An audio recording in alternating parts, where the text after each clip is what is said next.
అందరికీ నమస్కారం. ఈరోజు మీ అందరికీ నేను వినిపించబోయే కథ అభినందన.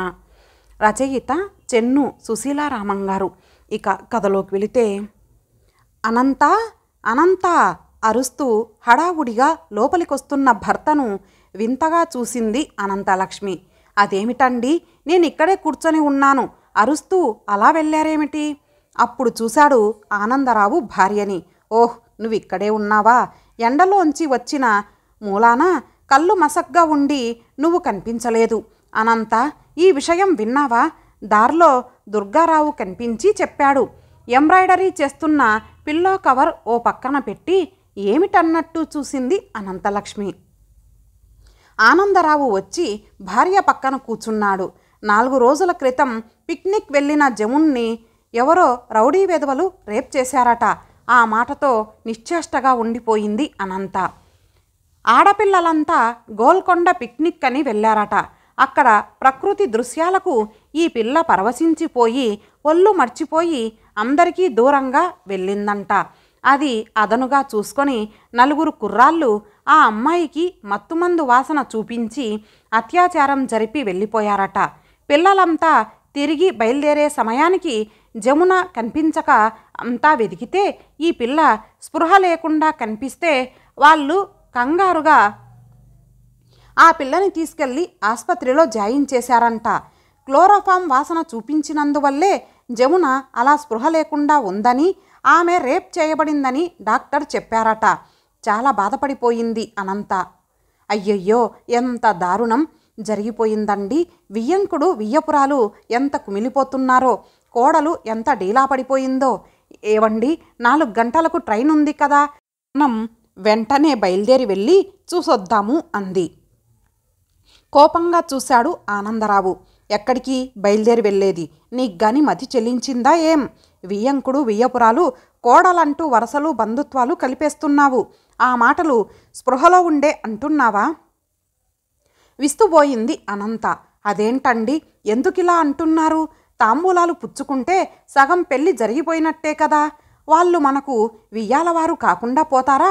జమున మన కోడలు కాదా? చాలే ఆపు నీ వాగుడు. తాంబూలాలు తీసుకుంటే మాత్రం ఇప్పుడు ఆ పిల్లను మన కోడలుగా ఎలా అంగీకరిస్తాం? తెలిసి ఆ పిల్లని మన అబ్బాయికి కట్టబెట్టడమంతా మూర్ఖత్వం మరోటుంటుందా? వాళ్లతో వియ్యమంది మన పరువు ప్రతిష్టలు మంట గలిపేయమంటావా? చస్తే నేను ఆ పనికి అంగీకరించను. ఏవండి, మరీ అన్యాయంగా మాట్లాడకండి. జరిగిన దాంట్లో జమునకేం ప్రమేయం ఉందని మీరు ఇలా చిందులేస్తున్నారు? ఎవరో పశువులు చేసిన పనికి ఈ పిల్లని తప్పుబట్టి శిక్షిస్తానంటారా? తప్పుబట్టక జరిగిన దానికి ఆ పిల్లని పొగుడుతూ సభ ఏర్పాటు చేసి సన్మానం చెయ్యమంటావా? ఆడపిల్లకి శీలం ఎంత అవసరమో, అదెంత విలువైనదో, దాన్ని కోల్పోవడం ఎంత నీచమైందో నీకు మాత్రం తెలీదా? ఎవరో చేస్తే మటుకు మలినమైంది ఈ పిల్ల శరీరం. అలాంటి కలంకం ఉన్న దాన్ని పరువు మర్యాద గల వాళ్ళెవరూ కోడలిగా అంగీకరించరు. భర్త మూర్ఖత్వానికి అనంతలో కోపం తారాస్థాయికి చేరింది. ఎందుకు అంగీకరించరు? నేను అంగీకరిస్తాను.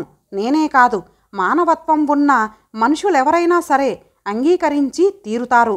ఆడపిల్ల తన ఇష్టపూర్వకంగా పెడదోవ పడితే ఆమెను తప్పు పట్టొచ్చు.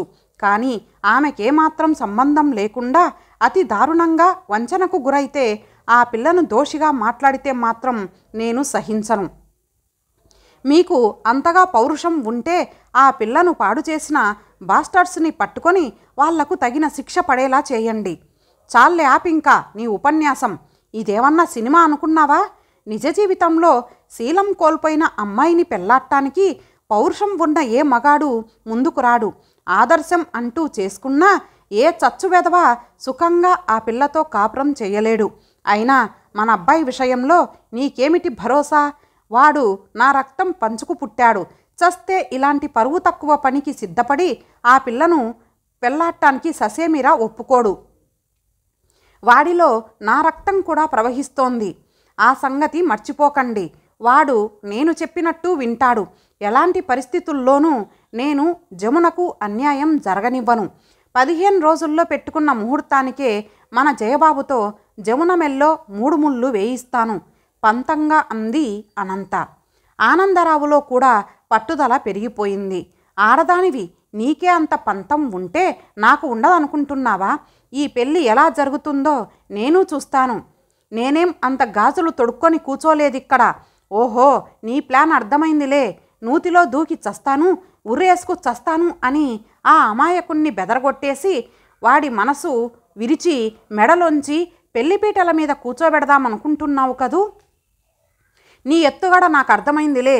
కానీ అనంత, ఇదిగో ఇప్పుడే చెబుతున్నాను, నువ్వు ఏదో రకంగా ఆ పిల్ల మెల్లో మనవాడి చేత్తో తాళి కట్టించినా అది 3 నాళ్ళ ముచ్చటగా చెయ్యకపోతే చూడు, వాళ్ళిద్దరికీ మనస్పర్ధలు సృష్టించి మనవాడితో విడాకులిప్పించి వచ్చిందారనే ఆ పిల్లను పుట్టింటికి తోలకపోతే నా పేరు ఆనందరావే కాదు. ప్లీజ్ మీరు అలా మాట్లాడకండి. నేను విని జీర్ణించుకోలేకపోతున్నాను. ఒకసారి ఎంగేజ్మెంట్ జరిగి పెళ్ళి ఆగిపోయిన పిల్లను, అందులోనూ శీలం కోల్పోయిందన్న ముద్రపడ్డ పిల్లను పెళ్లాడే సంస్కారవంతులు అరుదుగా ఉంటారు. ఆ పిల్ల స్థితిలో మనమ్మాయే ఉంటే మనకెంత బాధగా ఉంటుందో, ఎలా జరిగితే బాగుంటుందని ఆశిస్తామో ఒక్కసారి ఆలోచించండి. ఇంకా మీరు పట్టిన కుందేటికి 3 కాళ్ళని మూర్ఖంగా భీష్మించుకొని కూర్చుంటే నేను మాత్రం చేసేదేం లేదు. కానీ ఆ పిల్ల బతుకు మాత్రం అన్యాయం కానీను. జయబాబు మంచి మనసున్నవాడు. వాడు తప్పక నా మాట వింటాడనే నమ్మకం నాకుంది. వినని పక్షంలో వాడు నా కొడుకే కాదనుకుంటాను. మానవత్వం ఉన్న వారైతే మంచి మనసుతో మీరు నన్ను అర్థం చేసుకోండి. ఎవరైనా నోటికొచ్చినట్టు పేలినా వాళ్లకు సరైన సమాధానం చెప్పి వాళ్ళ నోర్లు శాశ్వతంగా మూయించండి. భర్తకు నచ్చజెప్పాలని శతవిధాలా ప్రయత్నిస్తోంది అనంత. భార్య చెప్పే కొద్దీ ఆనందరావు మరీ బిగుసుకుపోయి కూర్చున్నాడు. ఇంకా ఆఖరికి అనంత సహనం కోల్పోయింది. ఏంటి, ఇందాకటి నుండి మెల్లగా మాట్లాడుతుంటే చెట్టెక్కి కూర్చుంటున్నారు? ఏం, శీలం అనేది ఆడదానికే కాదు మగాడికి ఉండాలి కదా. ఆ లెక్కన నేను మీకు ఎప్పుడో విడాకులిచ్చి ఉండాల్సింది. ఎందుకలా ఏం తెలియని అమాయక చక్రవర్తిలా చూస్తారు? మన పెళ్లి కాని క్రితం మీరు వెలగబెట్టిన భాగోతం నాకు తెలియదనుకుంటున్నారా? అదే సార్, మీరు కాలేజీలో చదివే రోజుల్లో ఓ అమ్మాయితో సినిమాలకు షికార్లకు తిరగడం, ఆమెకు నెల తప్పడం, పెళ్లి ప్రసక్తి వచ్చేసరికి మీ వాళ్ళు కులం, గోత్రం, పరువు, మర్యాద అంటూ ఆమె పెద్దల్ని బెదిరించడం, అంగబలం అర్ధబలం ఉన్న మీ వాళ్ళ దాటికి వాళ్ళు నిలబడలేక ఆ అమ్మాయిని తీసుకొని ఎటో వెళ్ళిపోవడం, ఇవన్నీ నాకు తెలియదనుకున్నారా? ఆ లెక్కను చూస్తే మీరు కూడా పెళ్ళికి ముందే శీలం కోల్పోయారు. అప్పుడు నేను మిమ్మల్ని వదిలేసి మీకు విడాకులు ఇచ్చేయాల్సిందే కదా. అప్పుడు అవన్నీ చేయలేకపోయినా ఇప్పుడు చేయగలను. ఏంటి, దానికి మీరు సిద్ధమేనా? ఆనందరావు వెర్రి మొహం వేసుకొని ఉండిపోయాడు. హత్య చేస్తూ పోలీసులకు పట్టుబడిపోయిన హంతకుల్లా ఉంది అతని పరిస్థితి. ముందు నుయ్యి వెనక గొయ్యిలా తేలుకుట్టిన దొంగలాగా ఉంది అతని స్థితి. జమున మాట అలా ఉంచి ఈ వయసులో ప్రాణంగా ప్రేమించిన భార్యను దూరం చేసుకోవడానికి సిద్ధంగా లేడతను. వెంటనే భార్యతో కలిసి వియ్యాల వారింటికి ప్రయాణమయ్యాడు. ఆటో దిగి లోనికొస్తున్న వియ్యంకుడు వియ్యపురాల్ని చూసి ఆశ్చర్యంతో తబ్బిబ్బైపోయారు జమున తల్లిదండ్రులు, అవధాని, అనసూయ. వెంటనే వాళ్ళొచ్చిన కారణం ఊహించుకొని బెంబేలు పడిపోయారు. మనసు చిక్కబట్టుకొని అవధాని వియ్యాల వారిని లోనికి ఆహ్వానించి తీసుకెళ్ళాడు. కానీ దుఃఖం ఆపుకోలేని అనసూయ మాత్రం వంటగదిలోకి పోయి కుమిలిపోతోంది. అక్కడికొచ్చిన అవధాని భార్యను కోప్పడ్డాడు. అవతల వాళ్ళు వచ్చి కూర్చొని ఉంటే నువ్విక్కడ కూర్చొని ఏడుస్తున్నావా? వాళ్ళు వెళ్ళాక తీరిగ్గా ఏడవవచ్చు గాని ముందలా వచ్చి వాళ్ళని పలకరించు, పైకిలే అంటూ భార్యను లేవదీశాడు. ఇంటికొచ్చిన వాళ్లను అలా వదిలేయడం మర్యాద అనిపించుకోదు, పద అన్నాడు. భర్త కేకలేయడంతో లేచి కళ్ళు తుడుచుకుంటూ యువతలకొచ్చింది అనసూయ. అనంతలక్ష్మి ముందు పలకరించింది. ఏవండి వదినగారు, బావున్నారా? అయ్యో అదేంటండి, మీ కళ్ళు అలా వాచిపోయి ఉన్నాయి. సరిపోయింది, 24 గంటలు బాధపడుతూ కూర్చుంటున్నారా? వదినగారు, మీరే ఇలా ఉంటే ఇంక జమున ఎలా ఉంటుందండి? ఏది మా కోడలు కనిపించదే, ఇంట్లో లేదా? ఆమె మాటలకు షాక్ తిన్నట్లయినారు అవధాని అనసూయ. కోడలు, ఏమంటున్నారండి వదినగారు? నేను సరిగా విన్నానా లేదా? సందేహం తీరక అడిగింది అనసూయ. అదేంటి వదినగారు వింతగా మాట్లాడుతున్నారు? మీ అమ్మాయి మా కోడలే కదా?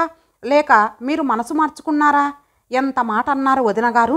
జరిగిన ఘోరం తెలిసి మీ సంబంధం వదులుకుంటున్నామన్న కబురు మీ నుండి వస్తుందని గుండెల అరచేత్తో పట్టుకొని రోజులు లెక్క పెట్టుకుంటూ ఉన్నాము. ఇంతలోకి మీ రాక మమ్మల్ని అయోమయంలో పడేసింది. కానీ మీరింత మంచి మనసున్నవారని, నా బిడ్డని మీ కడుపులో దాచుకునేంత దైవస్వరూపులని ఆమె మాటల్ని పూర్తి చెయ్యనివ్వలేదు అనంత. అయ్యయ్యో, అంతంత పెద్ద మాటలు ఎందుకు వాడతారు? తాంబూలాలు మార్చుకున్న నాటి నుండి జమున మా కోడలయ్యింది. జమున నా బిడ్డలాంటిది. బిడ్డకేదన్నా జరిగితే ఆమెను ఓదార్చవలసిన బాధ్యత మాకు లేదంటారా? ఏది జమున? ఎక్కడుంది? గదిలో ఉందా? చనువుగా లేచి అటు నడిచింది అనంత. ఆమెను అనుసరించి వెళ్ళింది అనసూయ. ఆనందరావు 2 చేతులు పట్టుకొని కళ్ళకద్దుకున్నాడు అవధాని. బావగారు, మీ మంచితనాన్ని మాటల్లో వర్ణించలేము. ఇది కళా నిజమా అనిపిస్తోంది. మీలాంటి మానవత్వం ఉన్న సంస్కారులు ఉండబట్టే ఈ దేశం ఇలా నడుస్తోంది. నా చర్మంతో చెప్పులు కుట్టించినా మీ రుణం తీర్చుకోలేను. అవధాని కళ్ళు 2 నీటితో నిండుకున్నాయి. అవధాని మాటలకు ఇబ్బందిగా ఫీల్ అవ్వసాగాడు ఆనందరావు. అతని మాటలు ఆనందరావు మనసు మీద సూటిగా దెబ్బ కొడుతున్నాయి. అతని మాటలు పచ్చి వెలక్కాయల ఆనందరావు గొంతుకు అడ్డం పడ్డాయి. వాళ్ళ కృతజ్ఞతలకు అనంతలక్ష్మి అర్హురాలని నోర్విప్పి చెప్పడానికి ఆనందరావుకి అహం అడ్డొచ్చింది. ఆనందరావు ఇంటికి చేరేసరికి జయబాబు ఆటో దిగుతూ కనిపించాడు. ఎక్కడి నుండమ్మా వస్తున్నారు? కొడుక్కి అంతా వివరించి చెప్పింది అనంత. అమ్మ, ఈ వార్త నేను పేపర్లో చదివాను. అక్కడి సర్కిల్ ఇన్స్పెక్టర్ నా ఫ్రెండే. వాడికి విషయమంతా వివరించి ఆ రాస్కెల్స్ని ఎలాగైనా పట్టుకోమని రిక్వెస్ట్ చేశాను. డ్యూటీనే ప్రాణంగా భావించేవాడు ఎలాగైతేనే ఆ దుష్ట చతుష్టయాన్ని పట్టుకోగలిగాడు. మళ్ళీ తిరిగి ఈ జన్మకి మరే ఆడపిల్ల జోలికి పోకుండా మంచి ట్రీట్మెంటు ఇస్తానన్నాడు వాళ్లకు. అమ్మ, నేను ఓసారి జమున దగ్గరికి వెళ్ళి తనకి ధైర్యం చెప్పి వస్తానమ్మా. కొడుకు మాటలు వీణుల విందుగా వినిపించాయి అనంతలక్ష్మికి. అయోమయంలో పడేశాయి ఆనందరావుని. చూశారా నా పెంపకం ఎలాంటిదనుకున్నారు? మంచి ఎరువు వేసి సక్రమమైన పద్ధతిలో పెంచిన మొక్క సత్ఫలితాల్ని ఇచ్చినట్టే నా బిడ్డకు చిన్నప్పటి నుండి సంస్కారాన్ని ఉగ్గుపాలతో రంగరించి పోశానండి. ఎలాంటి చీడపీడలనైనా తట్టుకొని ఏపుగా పెరిగిన మొక్కలాంటి వాడండి నా కొడుకు. కన్న కొడుకును కళ్ళ నిండుగా చూసుకుంటూ గర్వంగా చెప్పింది అనంతలక్ష్మి. ఇంతటితో ఈ కథ సమాప్తం. మరలా మరొక మంచి కథతో కలుద్దాం. అంతవరకు సెలవు. నమస్తే.